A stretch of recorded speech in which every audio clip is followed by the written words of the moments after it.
Are you ready? Model Assembly 2016! Cause even the stars, they burn. Some even fall to the earth. Everything handed from above, I can't get enough of your love, cause it makes me happy. Oh, God.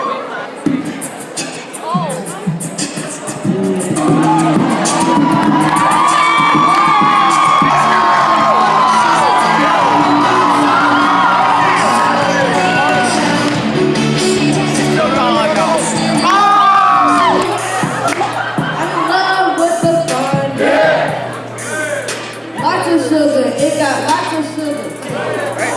It's very sour, it is very sour.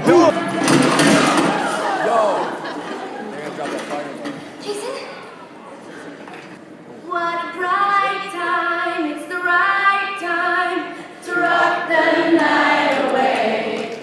That's the jingle bell, that's the jingle bell, that's the jingle bell ride. Psycho killer.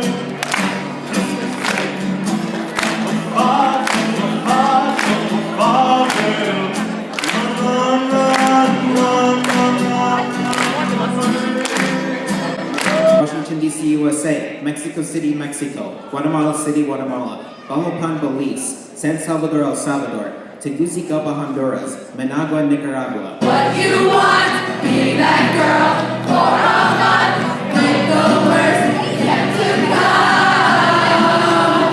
Oh no. Hello, and welcome back to YIG TV's final broadcast. Today is Saturday, January 9th. You just saw our featured segment.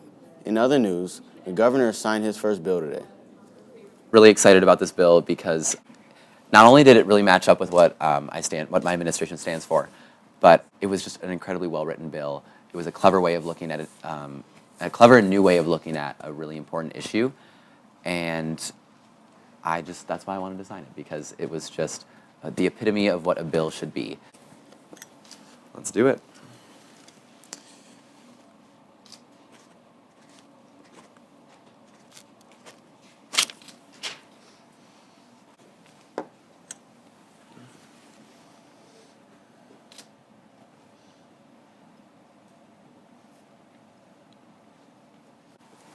Congratulations! Oh, right, this is the cool part. But yeah, I think this was a really well-written voter ID law. I think it really ensures that everyone who's voting is supposed to be voting and is eligible to be voting without making it harder for people. I'm going to sign it now. Awesome.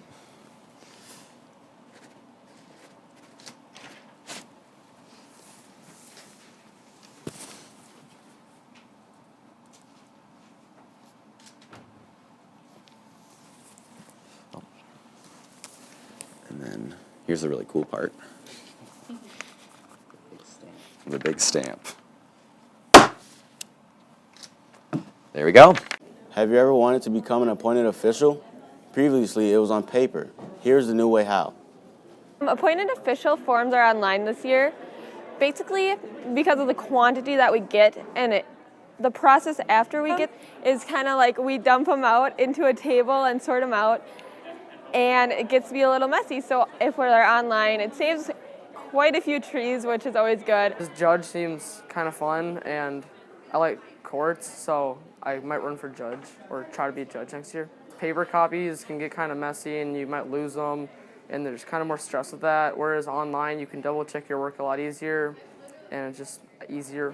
Yeah, I do think that having them online will give more people the opportunity to apply to be appointed. The filing deadline is February 1st, which is extended from past years. Usually it's due on Sunday of Model Assembly, so that gives kids more time to kind of go over and think, yeah, I could be an appointed official. I know that I look for, in my office, because we have so much we have to organize, I look for students who talk about their organization skills. Students who are involved is something that I really look forward to seeing on appointed official forms. And usually some sort of passion, an indication of passion for youth and government. On the YAP, you just find it under the forms, which is fairly easy, it makes sense, all that good stuff. And yeah, it doesn't really have many changes besides being a digital version. We are very excited to have the Montana governor here this weekend. Here's more about him. Brings me to Minnesota. Definitely the allure of Minnesota youth in government as a phenomenal state-run youth government program. What would I like to bring back to Montana? Well, if it were a person, I would say just all of you come over. I mean, I'm not sure our state capital could handle 1,400 kids, but I mean, we can maybe make it work. But the one thing that I definitely want to take back to Montana is just this experience, experiencing a successful program, experiencing a program that has amazing people, and experiencing a program that's had just such a long legacy of being great. And I know Montana's program is also very, very great, but I want to take Montana's program to the next level, and that's what I hope to bring back from Minnesota. If I had to take one thing and just emphasize what Montana's program's all about, Montana's program's really about students getting a voice. I mean, AJ in his speech said that this isn't real, and it's true that it's not real.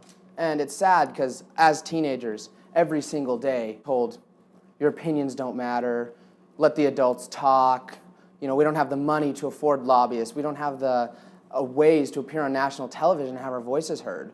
But the amazing thing about youth in government, and this is something that the Montana program absolutely stresses, is that for these 4 days at this conference, whether it's the Minnesota conference or the Montana conference, every single person and every single student delegate has a voice. They can have their opinion heard. They can have intellectual conversation with other intellectual students in a way that's productive and in a way that honestly will better society in the long run. So that's one thing that I absolutely think is a big imperative part of the Montana program. Ever been interested in the courts? Here's some info on it.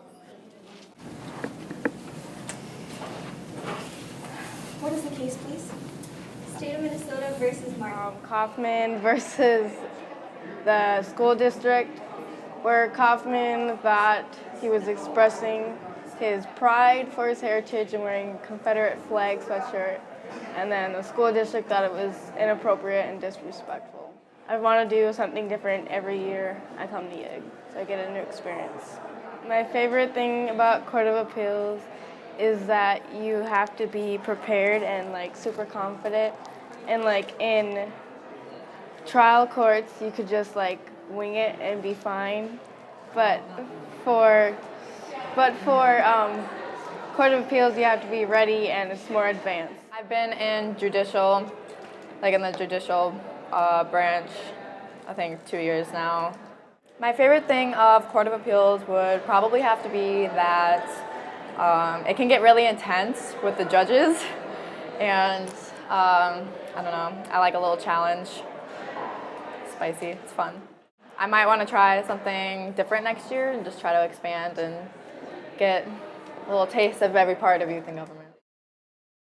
NIF has always been a dark area, but we are about to shine some light on a new story. So National Issues Forum is really this place where people go, and our goal is to debate issues of national or international importance that may not otherwise get to be discussed. And Day at NIF is we gather in committees. Generally we hold 2 different kinds of committees a day. We gather basically and with a group of people in a committee chair, and we just start discussing proposals, and we spend the entire day in debate on the proposals of the day. The best part of NIF, in my opinion, is that unlike sometimes legislature, we don't get necessarily bogged down with logistics and other implementation. We really get to discuss the overarching ideals and ideas. It's fun to be able to get up and speak your mind on so many separate topics. For me, my favorite part is writing really controversial proposals and then trying to get them to go as far as they can. I think the hardest part is not being able to speak on every single topic because there's so many people that need to get a chance to talk. It's a big group, and I wish we had more time. There is some controversy on how YIG was being used. Here are some effects. My experience with YIG is that there are a lot of inappropriate things said about people, and it's just not really a good thing to be on. My experience with Yik Yak is that we've been attacked on it before at home, and it just kind of makes you feel bad about yourself even though it's not true. It puts you down either way. I've heard a lot of stories about it, and like that there's a lot of cyberbullying with it. I think the intended purpose of Yik Yak is to provide entertainment. Yeah, Yik Yak is definitely being abused because people are using it for the unintended purposes and like making other people feel bad about themselves. Previous experience with Yik Yak. So I actually don't have the app, so I don't know much about it. I hear about it. I've seen it on other people's phones, and so I've only seen it used in a negative way, I think.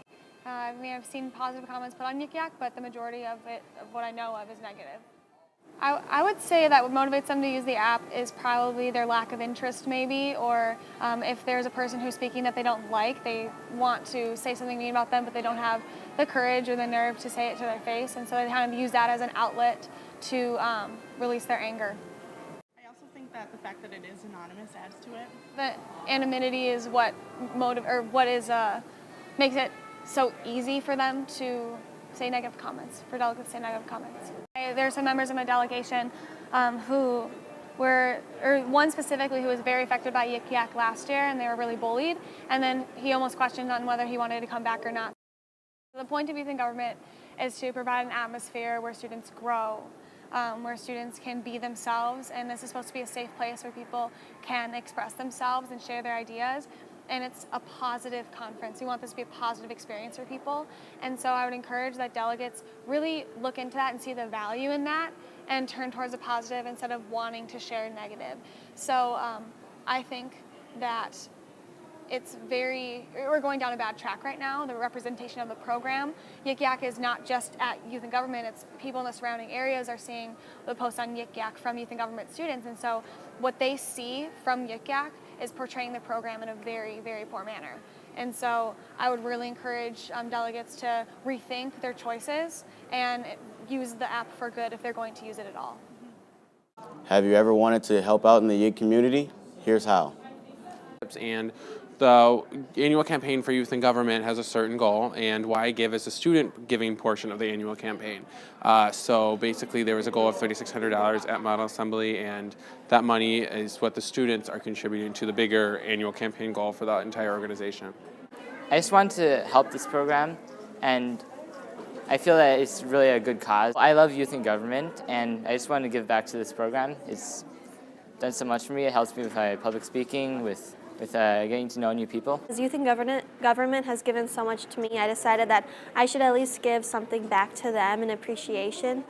The YIG Give program, I think it's a great idea because it's also run by students, and it helps us interact and run businesses, and it's also promoting charity. And I think that's also an essential part of every person to always give. I think we're pretty down in the numbers right now, so I hope that we have a surge. I don't think we're going to meet the goal.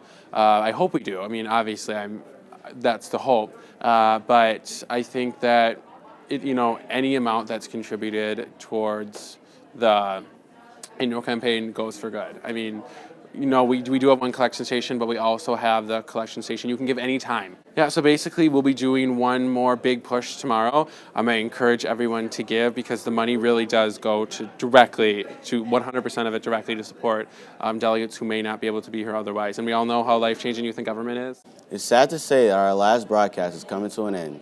It's been an honor providing you a daily broadcast this weekend. Enjoy the rest of YIG Model Assembly 2016. See ya.